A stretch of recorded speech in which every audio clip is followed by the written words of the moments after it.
Third-world approaches to international law, alias Twail, refers to the contributions and the perspectives of scholars, especially in the third world, and their contribution to international law. So we call this third world perspectives Twail. Twail refers to scholars who have given their time to concentrate on issues affecting the third world and the developing world. One of the things that we observe, especially when we look at Twail scholars, is that we can group them according to the different time stamps. So we have Twail scholars who were active in the colonial and the post-colonial period, and also we have the Twail scholars who are now active in this modern era.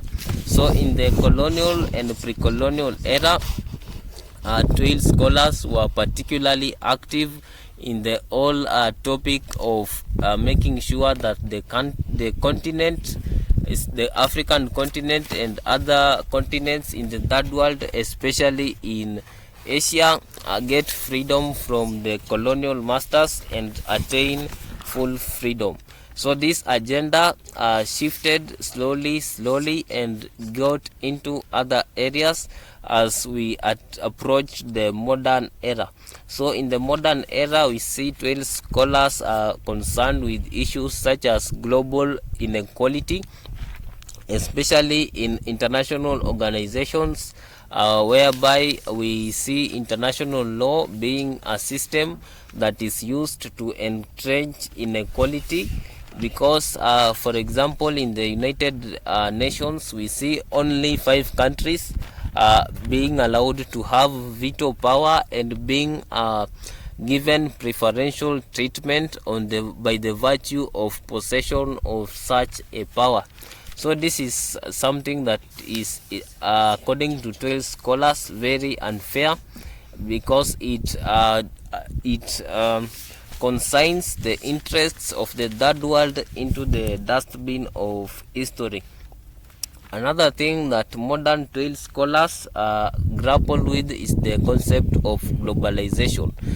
They handle globalization and the effects that globalization has had and is continuing to have in the third world and the rest of the continent.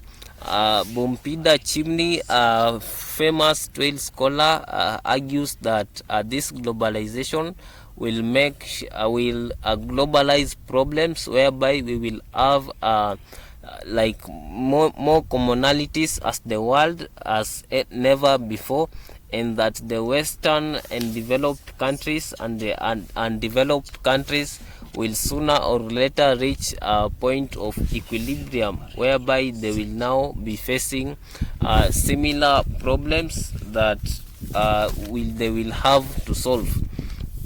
So in the present era, 12 scholars continue to pour forth a lot of writings and columns to advocate for African issues.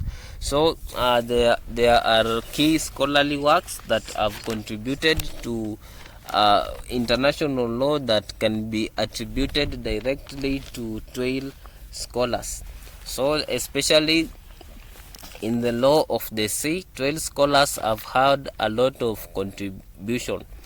Definitely the 12 scholars really, what unites them is that they want to use international law to serve the interests of the third world and the developing countries around the world.